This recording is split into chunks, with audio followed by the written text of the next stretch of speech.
सभी विद्यार्थियों को मेरा वंदे मातरम।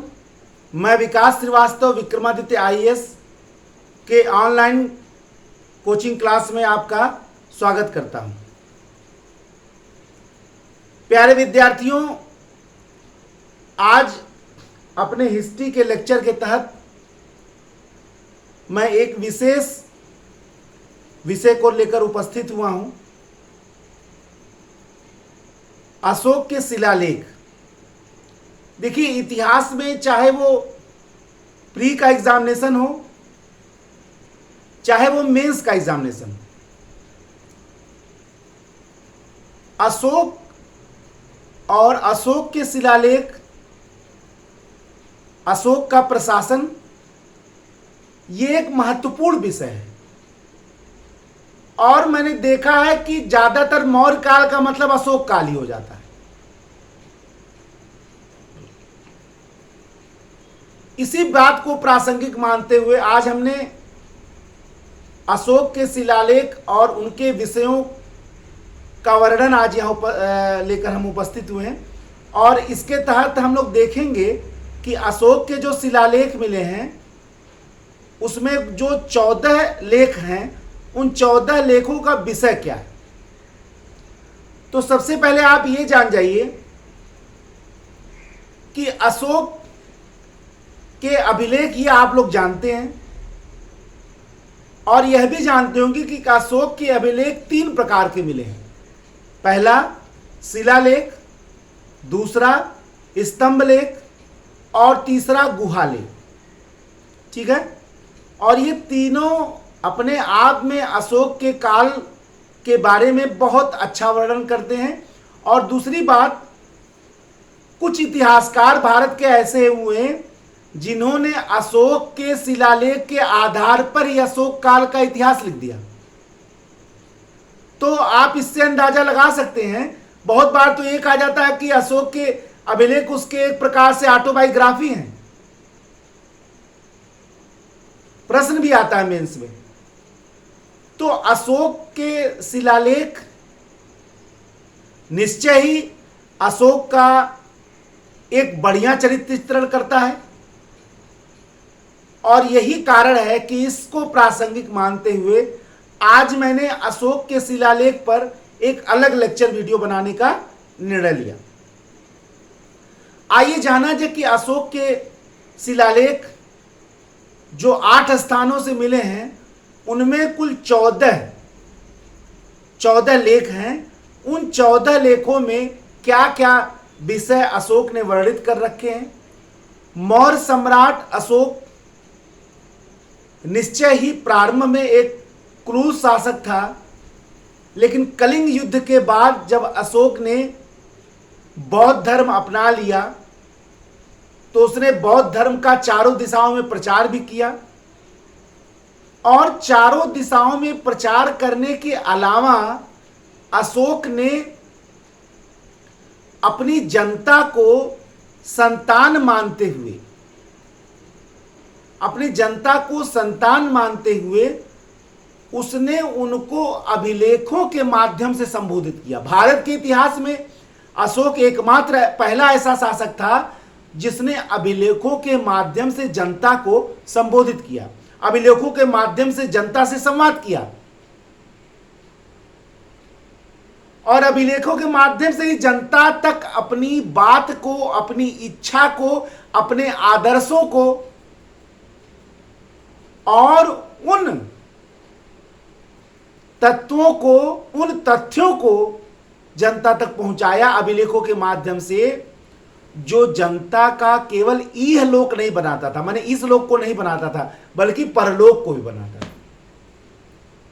सभी मनुष्य मेरी संतान है, यह अशोक का प्रसिद्ध कथन है। और यह बता रहा है कि अशोक गार्जियन के रूप में, अशोक जनता के गार्जियन के रूप में अपने आप को मानता था, और इसीलिए अभिलेखों के माध्यम से उसने जनता को संबोधित किया।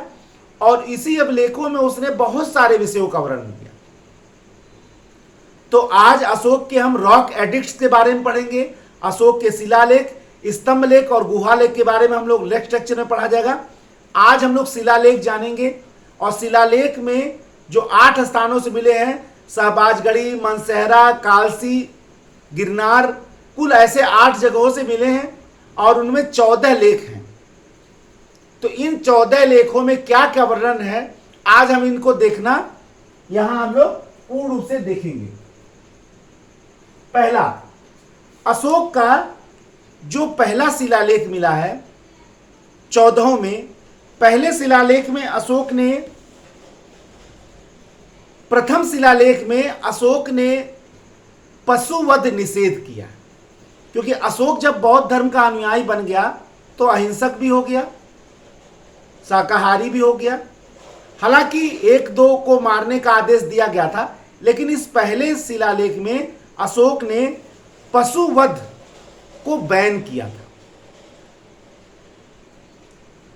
उसने ये मतलब कहने का मतलब ये हुआ कि भाई राजमहल में कई प्रकार के भोजन बनते हैं और कई प्रकार के पशु पक्षी मारे जाते थे।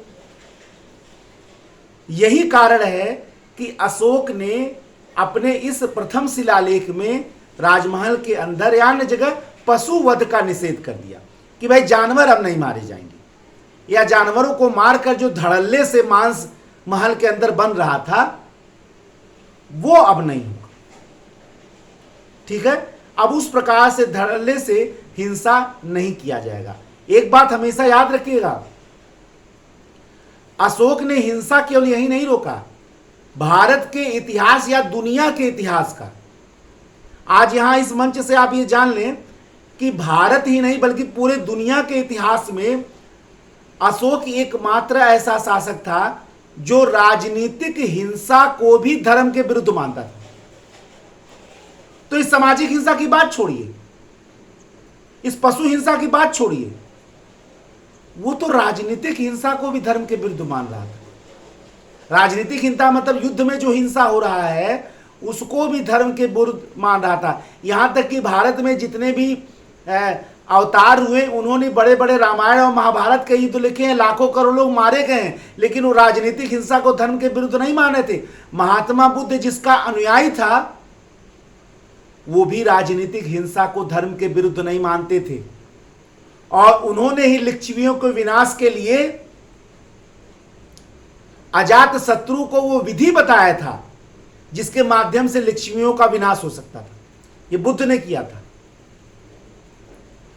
आप बताइए कि जिसका वो अनुयायी है, क्योंकि राजनीतिक हिंसा भारत में कभी, भारत का दुनिया में कभी माना ही नहीं गया। युद्ध में जब एक सिपाही किसी दूसरे दुश्मन देश को मारता है तो वो उसको वध समझता है या अपने देश की रक्षा समझता है। राजनीतिक हिंसा धर्म के विरुद्ध है, ये एकमात्र सोच दुनिया के इतिहास में सम्राट अशोक का ही था। आज उसी अशोक के उन शिलालेखों का बखान हम यहां करेंगे जिन शिलालेखों ने पूरी दुनिया के लिए एक उदाहरण प्रस्तुत किया। तो पहला हमने बता दिया पशुवध निषेध। इसके बाद अशोक का जो दूसरा शिलालेख है वो लोक कल्याणकारी कार्यों के बारे में बात करता है। पहला जो है वो पशुवध, प्रथम जो है वो पशुवध निषेध के बारे में, पशुवध निषेध के बारे में वर्णन कर रहा है। इसके अलावा जो अशोक का दूसरा शिलालेख है वो लोक कल्याणकारी कार्यों के बारे में वर्णन करता है। अशोक ये बता रहा है कि भाई हमने लोक कल्याणकारी कार्य क्या किए, कि आप तो जान ही रहे कि मार्ग में पेड़ लगवाए, कुएं खुदवाए, ये सारा अशोक बता रहा है। इसके अलावा अशोक ये भी बता रहा है कि हमने विदेशों में धम्म प्रचारक भेजे, और अशोक अपने इसी शिलालेख में यानी दूसरे ही शिलालेख में अशोक विदेशी राज्यों का भी वर्णन करता है। चोल, पांड्य, सतीपुत्र, केरल पुत्र और ताम्रपर्णी।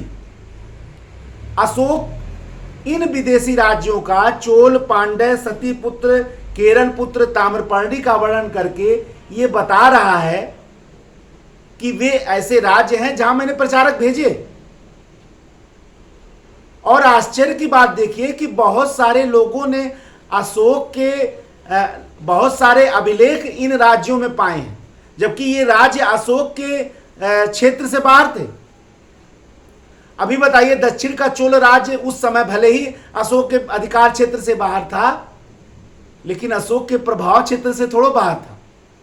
अशोक सम्राट था, अशोक को क्षण भर लगता इन छोटे छोटे राज्यों को मिटाने में, लेकिन वो अशोक के साम्राज्य से इतने दूर थे, माने अशोक के राजधानी से इतने दूर थे, उसको लग ही नहीं रहा था कि इसको जीता क्यों जाए।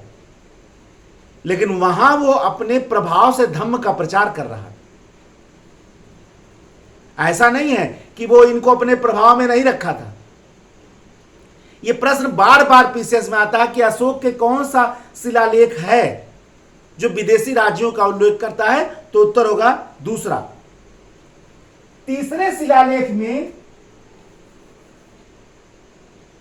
शिलालेख में अशोक कुछ राजकीय अधिकारियों का वर्णन करता है, जैसे युक्त, रज्जुक, प्रादेशिक।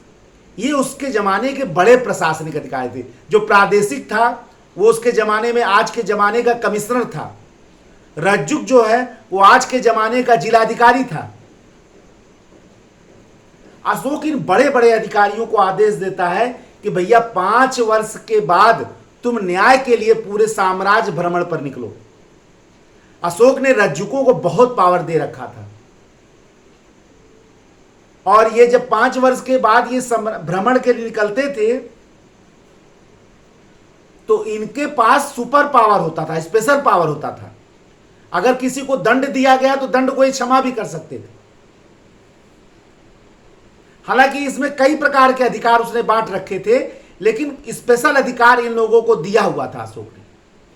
इसके अलावा इसी अभिलेख में अशोक जो है वो माता पिता का आदर करने के लिए जनता को बताया है कि माता पिता का आदर करना चाहिए और ब्राह्मणों श्रमणों के प्रति दया रखना चाहिए। जो लोग अशोक को ब्राह्मण विरोधी मानते हैं और शुंग सत्ता की स्थापना को ब्राह्मण क्रांति के रूप में देखते हैं, उन मूर्खों को अशोक का तीसरा शिलालेख जरूर पढ़ना चाहिए। तीसरे शिलालेख में अशोक ब्राह्मणों और श्रमणों के प्रति दया की बात कर रहा है और माता पिता का आदर करने की बात कर रहा है। पर्टिकुलर अशोक ने ब्राह्मणों का नाम ले रखा है। बौद्ध धर्म को अपनाने के बाद जो लोग ये मानते थे कि अशोक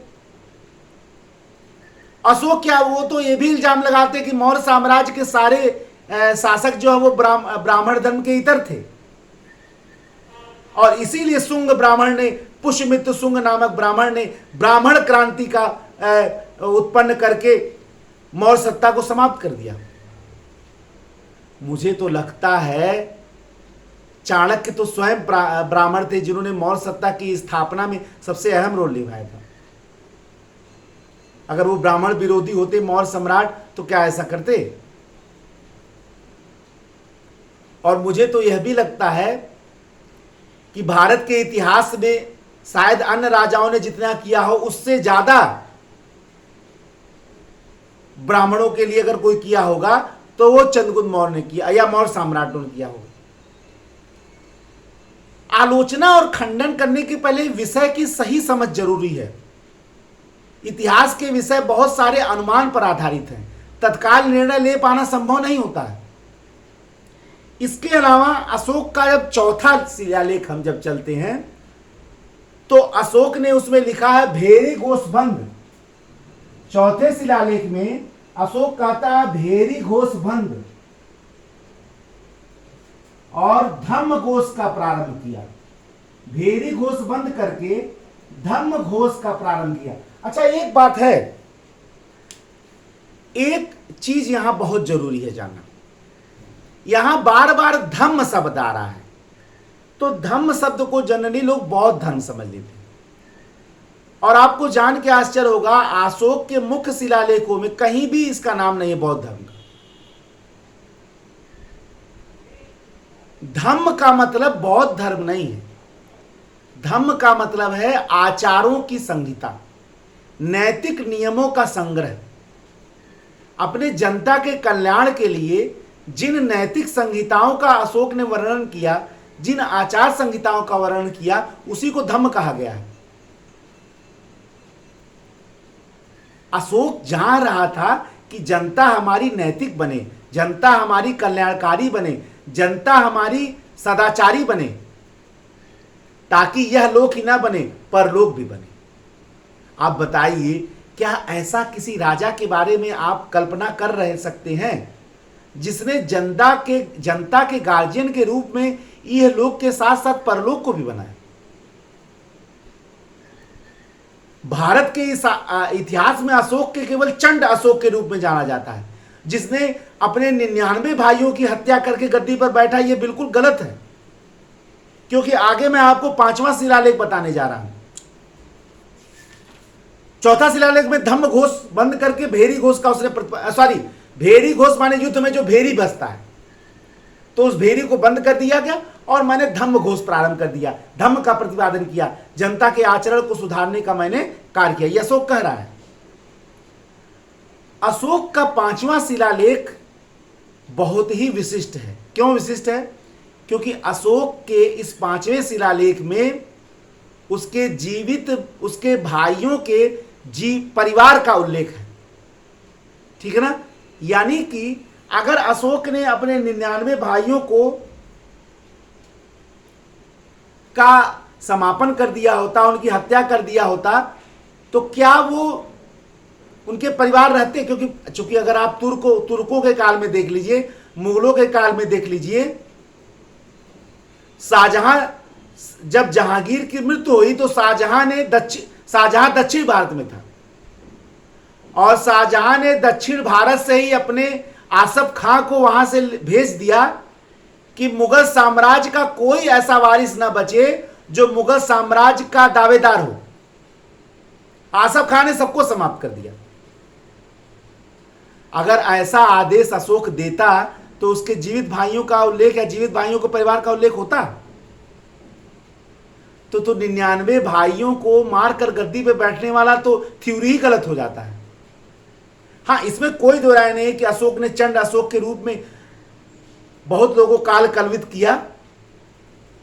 उसके पीछे बड़ी कथा है, मैं कभी अलग सुनाऊं ऐसा नहीं, वो एक लंबी कथा है। आज हम विषय की ओर आ रहे हैं।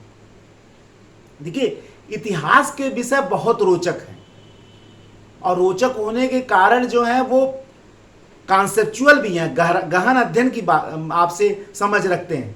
ऐसा नहीं कि वो तत्काल समझ में आ जाएंगे या रट लेंगे आप, ऐसा नहीं होता। इतिहास के विषय गहन अध्ययन की मांग करता है, और वो 1-2 दिन में नहीं आता है। ठीक है?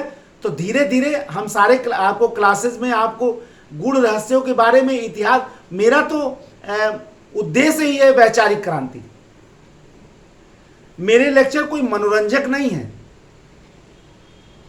या कोई क्वेश्चन एमसीक्यू हल कराने वाले नहीं है। अगर मैं एमसीक्यू भी पढ़ाऊं तो एमसीक्यू के माध्यम से आपके कोर्स की तैयारी करवाऊंगा। एमसीक्यू को मल्टीपल चॉइस क्वेश्चन को, बहुविकल्पी प्रश्न को मैं कोई केवल क्विज के रूप में नहीं बताऊंगा। वो एक सिलेबस को हल करने का, एक कोर्स को पूरा करने का एक माध्यम होगा, अगर मैंने ऐसा किया भी। सिविल सेवा का एक जो एक्सपर्ट होता है, विशेषज्ञ होता है या टीचर होता है, वह अपने विषय पर गहन विमर्श करता है, ताकि जो विद्यार्थी, अब देखिए, एक तो हिंदी माध्यम के प्रति लोगों के मन में भय भी व्याप्त हो गया। तमाम तरफ से प्रश्न हम लोग के पास यही आते रहते हैं कि हिंदी माध्यम में क्या होगा, 11 लड़के सेलेक्ट हुए। देखिए, हिंदी माध्यम की तैयारी का जो परंपरागत तरीका वो तो बदलना ही पड़ेगा। कुछ निश्चित किताबों से बार बार एग्जामिनर के पास लिखा लिखाया उत्तर पहुंच रहा है, सेट मटेरियल पहुंच रहा है, कई बार नंबर एग्जामिनर देगा? उस सेट मटेरियल को जो समाप्त होना ही पड़ेगा, और वैचारिक क्रांति तो आपको अपने मन में पैदा करना ही पड़ेगा। वैचारिक क्रांति का मतलब सब कुछ कहकर, सब कुछ पढ़कर, सब कुछ सुनकर आपके अंदर भी कुछ कहने की क्षमता पैदा होना चाहिए कि नहीं? सब कुछ पढ़कर अगर आपको अपने अंदर कहने या लिखने की क्षमता नहीं पैदा हो तो पढ़ाई बेकार है। रटा रटाया आंसर किताब से ले जाकर, कोचिंग के मटेरियल को ले जाकर आप एग्जाम में छाप रहे हैं, एग्जामिनर तो बार बार वही पढ़ रहा है, सुन रहा है।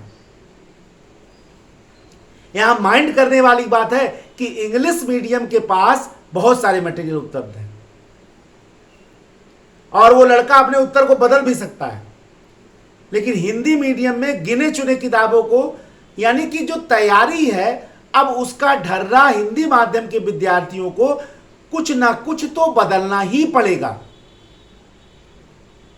और वो दिन दूर नहीं है कि अगर हम लोग लगातार प्रयास करते रहे। अब मैंने भी इसी चुनौती को स्वीकार किया और मैं भी अपने इस मिशन के तहत हिंदी माध्यम के स्वर्णिम काल को लाने का प्रयत्न जरूर करूंगा और मैं भारत के समस्त हिंदी माध्यम के टीचरों से मैं लूंगा कि यह समय है मिलकर हिंदी का स्वर्णिम काल लाने का।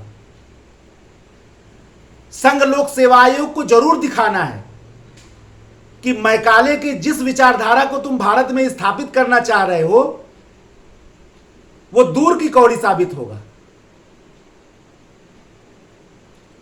अपने इस लेक्चर के माध्यम से मैं समस्त विद्यार्थी समुदाय को यही बताना चाहता हूं, डरने की आवश्यकता नहीं है। और वह भी दिन दूर नहीं कि जब पूरे भारतवर्ष में सर्वोच्च स्थान हिंदी माध्यम के बच्चे का हो। यह केवल कल्पना नहीं है, यह सत्य आप करेंगे। लेकिन पढ़ाई का जो परंपरागत ढर्रा है, रटा रटाया आंसर है, गिना गिनाया किताब है, वो बदलना पड़ेगा। केवल एक दो किताबों से ले जाकर आंसर एग्जाम में आप छाप देंगे, आपको अपनी मौलिक अवधारणा का विकास जरूर करना पड़ेगा। एग्जामिनर को लगे कि उत्तर अंदर से निकल रहा, किताब से नहीं निकल रहा। ये आप हिंदी माध्यम के विद्यार्थियों को करना पड़ेगा। ये बहुत सरल है। जैसे इंग्लिश मीडियम का विद्यार्थी तमाम प्रकार की किताबों से पढ़कर लिखकर आंसर को बार बार बदल ले रहा है, वो आप हिंदी माध्यम के विद्यार्थियों को भी बार बार करना पड़ेगा। मेरा उद्देश्य अपने लेक्चर के तहत पढ़ाना ही केवल नहीं होता, जगाना होता है। पढ़ाने के लिए तो YouTube पे हजारों लेक्चर मौजूद है, फिर मैं ही अकेले क्यों? जगाना आवश्यक है और आपका जागना भी आवश्यक है। हिंदी माध्यम के विद्यार्थियों के समक्ष जो चुनौती संघ लोक सेवा आयोग ने पैदा किया हुआ है, उसका जवाब देने का यह समय है। और अगली बार अगर यह आंकड़ा बदल न जाए, तब तक हम लोग को प्रयास करना है। अपने लेक्चर के माध्यम से मैं अलग से भी बताने वाला हूं यह सारा प्रोसेस, लेकिन इसमें विद्यार्थियों को ढर्रा बदलना पड़ेगा। आइए पहले जरा अपने विषय की ओर चला जाए। 5वें शिलालेख में अशोक अपने के जीवित भाइयों के परिवार का भी उल्लेख है और इसी 5वें शिलालेख में अशोक ने एक और विषय का वर्णन किया है। अशोक कहता कि प्राचीन काल में कभी धम्म महामात्र नियुक्त नहीं किए गए जो धम्म का प्रचार करें। तो अशोक कहता कि मैंने एक नए अधिकारी की नियुक्ति की है जिसको कहते हैं धम्म महामात्र। धम्म महामात्र अशोक कहता है कि मैंने इस 5वें शिलालेख के तहत मैंने धम्म महामात्रों की नियुक्ति मैंने किया है। तो यह महत्वपूर्ण 5वां शिलालेख हो जाता है क्योंकि अशोक के जीवित भाइयों का भी उल्लेख है और धम्म महामात्रों का उल्लेख है। इसके अलावा अशोक का जो छठा अभिलेख है, छठा शिलालेख है, इसको शिलालेख नाम दीजिएगा क्योंकि इसके बाद जो अगला आएगा वो स्तंभ लेख होगा जो 6 स्थानों से 7 मिला। इसके बाद गुहा लेख होगा जो गुफाओं में मिला। तो आप लोग देखिए, कहां से सिविल सेवा में अधिक जानकारी से ज्यादा स्पष्ट जानकारी की आवश्यकता होती है। आप कितना जान रहे इससे मतलब नहीं है, कैसा जान रहे इससे मतलब है। ठीक है। इसके बाद छठे अभिलेख में अशोक कहता है कि प्रतिवेदक माने जो रिपोर्टर है या सूचना दाता है, प्रतिवेदक मुझसे किसी भी समय मिल सकते हैं, चाहे मैं अंतःपुर में क्यों ना हूं। अंतःपुर माने अपने राजमहल के अंदर मैं हूं, सो रहा हूं, खा रहा हूं, इससे कोई मतलब नहीं। ये अशोक का प्रशासन के प्रति एक बड़ी संवेदनशीलता का परिचय देता कि वो प्रशासन के प्रति इतना सजग था। जो लोग ये कहते हैं कि अशोक बौद्ध धर्म के उसमें प्रशासन को ढीला बना दिया, सेना को कमजोर कर दिया, कुछ लोग तो ये कहते हैं सेना का विघटन कर दिया। अशोक सम्राट था, कोई छोटा मोटा खेला व्यक्ति नहीं था कि वो प्रशासन पे अपनी पकड़ को ढीला कर देगा। आप देखिए ये छठा शिलालेख बता रहा है कि प्रशासन के प्रति उसका कोई भी पकड़ ढीला नहीं हुआ था। जो लोग अशोक को मौर्य साम्राज्य के पतन का कारण मानते हैं, उनको ये सीख लेना चाहिए छठा शिलालेख देखकर कि प्रतिवेदक किसी भी समय मुझसे मिल सकते हैं, चाहे मैं अंतःपुर में क्यों ना हूं। सातवां शिलालेख, अशोक का जो सातवां शिलालेख है वो भारत के इतिहास में रिलीजियस टॉलरेंस का एक बहुत बड़ा, धार्मिक सहिष्णुता का एक बहुत बड़ा एग्जाम्पल है। सातवां शिलालेख में अशोक धार्मिक सहिष्णुता का के संबंध में कथन करता है। धार्मिक सहिष्णुता का जनता को निर्देश देता है, सभी धर्म के लोग सब जगह रह सके, क्योंकि सभी धर्म के लोग सब, ये बता रहा है, ये नहीं कि किसी पर्टिकुलर धर्म के लिए पर्टिकुलर जगह है। तो अशोक का साथ ये बार बार प्रश्न आता है कि अशोक का कौन सा अभिलेख धार्मिक सहिष्णुता के का वर्णन करता है या धार्मिक सहिष्णुता की सीख देता है, तो सातवां शिलालेख है। फिर आइए अशोक का आठवां शिलालेख। अशोक का जो आठवां शिलालेख है वो धम्म यात्राओं की वर्णन करता है। अशोक इसमें बता रहा है, अशोक अपने आठवें शिलालेख में, कि मैंने बौद्ध धर्म ग्रहण करने के बाद बहुत सारी धम्म यात्राएं की, ठीक है ना। और उसके बाद वो ये भी बता रहा है, इसी में वो बता रहा है कि मैंने बोध गया की भी यात्रा किया। इसी में अशोक बता रहा है कि मैंने बोध गया की भी यात्रा किया। और आठवें शिलालेख में ही अशोक ब्राह्मणों के प्रति दान की बात भी कर रहा है। ब्राह्मणों और श्रमणों के प्रति दान की भी बात कर रहा है। देखिए वहां पे संरक्षण की बात कर रहा था, यहां दान की भी बात कर रहा है। ब्राह्मणों और श्रमणों के प्रति दान की भी बात कर रहा है। यानी अशोक अपने आठवें शिलालेख में धम्म यात्राओं का वर्णन करता है और इसी में बोध गया की यात्रा का भी वर्णन है। और इसी शिलालेख में अशोक ब्राह्मणों और श्रमणों के प्रति दान दया की बात भी करता है। इसके अलावा नौवां शिलालेख, अशोक का जो नौवां शिलालेख है वो निरर्थक मंगलों की बात करता है। जैसे पहले जमाने में तमाम प्रकार के पूजा पाठ हुआ करते थे, लोग मंगल कामना करते थे, तो अशोक का सोचना था नहीं, ये सब निरर्थक मंगल है और धम्म के मंगल की बात करिए। जो धम्म है, असल में जो आपका जो कल्याण होने वाला है वो धम्म से होने वाला है। आप निरर्थक मंगलों में जुटे रहते हैं, निरर्थक आप शुभ कार्य सोचते हैं कि ये शुभ हुआ वो शुभ हुआ, ये सब निरर्थक है। तमाम प्रकार के आप कार्य करते हैं और सोचते हैं कि ये इससे शुभ होगा उससे शुभ, नहीं, धम्म का आचरण करेंगे तो उससे आपका मंगल होगा। तो निरर्थक मंगलों को हटाकर अशोक ने धम्म के मंगलों की बात की है। और अपने इसी शिलालेख में अशोक ने दासों और नौकरों के प्रति दया की भी बात की है। दासों और नौकरों के प्रति दया की भी बात की। अब बताइए आप, दासों और नौकरों के प्रति अलग से वो दया की बात कर रहा है। यही तो कारण है कि जब भारत में मेगास्थनीज आया और जब मेगास्थनीज कहता कि सभी भारतीय समान है, भारत में कोई दास नहीं है, तो अशोक का यह संदर्भ मेगास्थनीज के बात को सिद्ध कर रहा है। क्योंकि अशोक जब हमारे वहां सम्राट दासों नौकरों के प्रति सम्मान की भावना की बात कर रहा है, उनके प्रति दासों आदर की बात कर रहा है, तो कौन ऐसा व्यक्ति होगा जो दासों नौकरों को मारेगा, पीटेगा, यूनान के तरह हत्या कर देगा? ऐसा तो नहीं करेगा। इसीलिए तो मेगास्थनीज समझ ही नहीं पाया कि ये दास हैं कि घर के सदस्य हैं। क्योंकि जब सम्राट आदेश दे रहा कि आपको सम्मान करना चाहिए, उनका आदर करना चाहिए, उनका संरक्षण करना चाहिए, तो जनता तो उसको सीखेगी ही। यथा राजा तथा प्रजा। इसके बाद अशोक ने 10वें शिलालेख में, 9वां तो आप जान गए, 9वां में उसने धम या क्या कहते हैं निरर्थक मंगलों की बात किया है। इसके अलावा उसने दासों नौकरों के प्रति दया की बात किया 9वां। अब आइए 10वां शिलालेख में अशोक ने धम्म की श्रेष्ठता का प्रतिपादन किया, यानी सब कुछ बताकर अशोक ये कह रहा है कि भैया सर्वश्रेष्ठ जो है वो धम्म है। अरे भाई, भारत के संस्कृति के जो नैतिक आचार संहिता है वही तो अशोक का धम्म है। चोरी न करो, सत्य बोलो, इनका आदर करो, उनका सम्मान करो, उनके प्रति दया करो। ये तो भारतीय संस्कृति का जन्म घुट्टी है।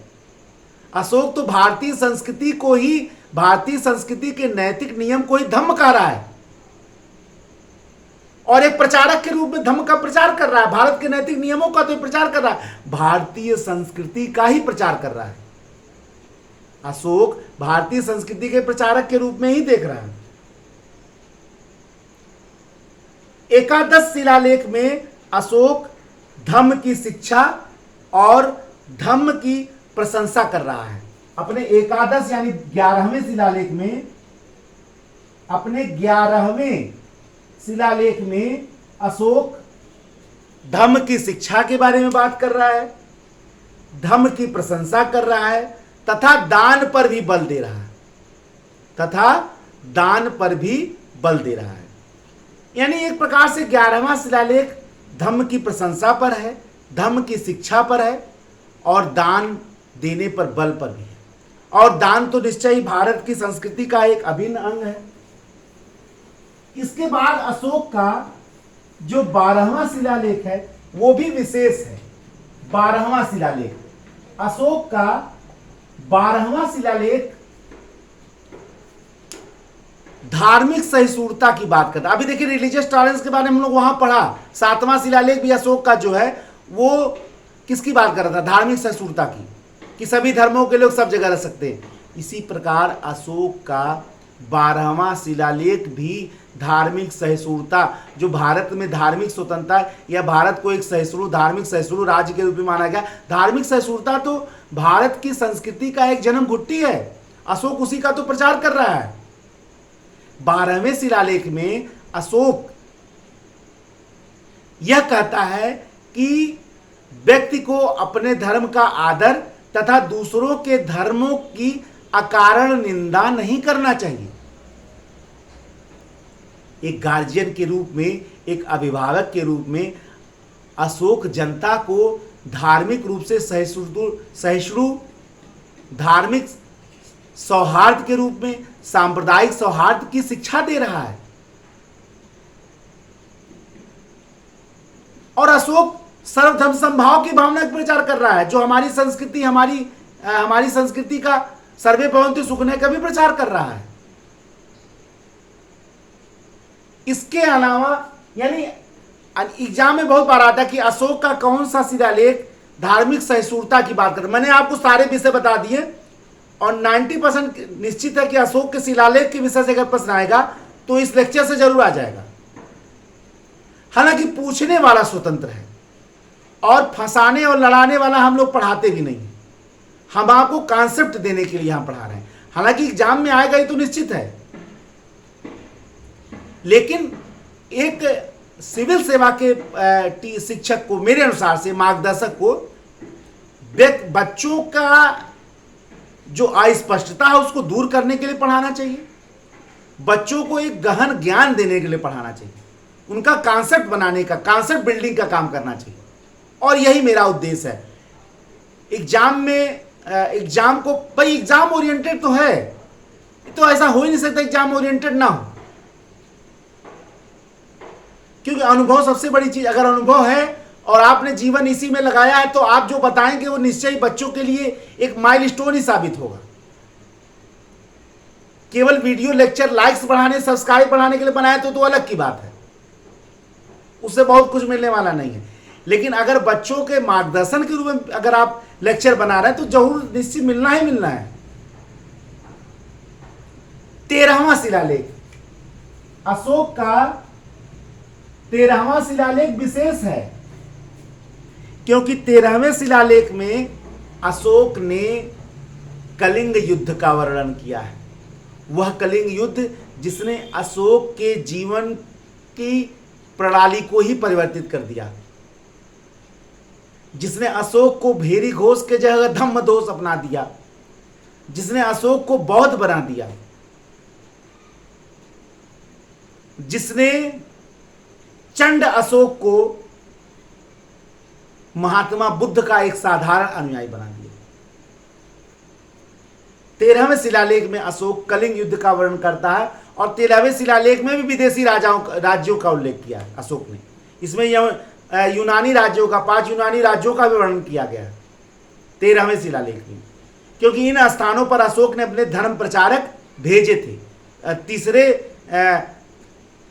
जो तृतीय बौद्ध संगीति है जो अशोक के काल में हुआ था, तो उसी तृतीय पाटलिपुत्र में उसी तृतीय संगीति के बाद जो है अशोक ने जो धर्म प्रचारक भेजे थे, इन सबों का वर्णन इसमें है 13वें शिलालेख में। तो 13वें शिलालेख बड़ा महत्वपूर्ण हो गया क्योंकि इसमें यवन राजाओं का भी उल्लेख है, इसके अलावा कलिंग युद्ध का भी वर्णन है। 14वां शिलालेख अशोक एक प्रकार से पुनरावलोकन का काम करता है। क्या करता है? सभी चीज बातों को जो अभी तक उसने कहा उसको दोहरा दे रहा है। ठीक है, तो ये अशोक के शिलालेख हो गए और अशोक और उस शिलालेखों के विषय हो गए। यानी अशोक के जो शिलालेख मिले हैं 8 स्थानों से, उनमें जो 14 लेख थे उन 14 लेखों का हमने वर्णित कर दिया। और ये एग्जाम में बहुत ही महत्वपूर्ण है क्योंकि एग्जाम में प्रश्न आता है। अब होता क्या है कि हमारे वहाँ डिस्कशन जब एग्जाम में आ जाता तब डिस्कशन होता है। बहुत लोग सोचते हैं अरे क्यों आएगा, ये तो किसी जमाने में ऑप्शनल जब होता था हिस्ट्री प्री तो वहाँ आता था। ऐसा कुछ नहीं है। आयोग ने जो सिलेबस वर्णित किया उसमें से पूछ सकता है, पूछने का अधिकारी है। आप ये थोड़ा कहेंगे यहाँ पूछ नहीं सकता है। तो सिविल सेवा में तैयारी अकाट्य रखने के लिए विषय जितने वर्णित हैं उसका आपको अध्ययन जरूर करना चाहिए। और अब तो हिंदी माध्यम के विद्यार्थियों के लिए समक्ष एक चुनौती है। कुछ छोड़ने वाली बात अब नहीं रह गई है, अब तो जानने वाली ही बात हर जगह रह गई है। और अपने मंच से मैं हिंदी माध्यम के विद्यार्थियों के अंतर्गत उत्साहवर्धन का काम मैं बार बार करता रहूंगा। और इसीलिए मैंने हिंदी माध्यम की एक संपूर्ण तैयारी, संगठित तैयारी, एक चैलेंजिंग तैयारी कराने के लिए विक्रमादित्य IAS हम अपने नेतृत्व में फाउंडेशन GS फाउंडेशन बैच भी प्रारंभ किए हैं। इसके अलावा वैकल्पिक विषय का बैच हम चला रहे हैं। जो विद्यार्थी हिंदी माध्यम से इतिहास रचने के लिए तैयार हैं निश्चय ही वो एडमिशन ले सकते हैं और GS की संपूर्ण तैयारी कर सकते हैं। 1-2 दिन क्लास करके वो जरूर देख लें और इससे उन्हें खुद ही अंदाजा लग जाएगा कि क्या इससे उनके सपने पूरे होंगे, क्या इससे संघ लोक सेवा आयोग को चुनौती दिया जा सकता है या नहीं। ये वो स्वयं इसका अनुमान लगा सकते हैं। इसी तरह अलग हम अन्य लेक्चर लेकर आपके समक्ष फिर उपस्थित होंगे।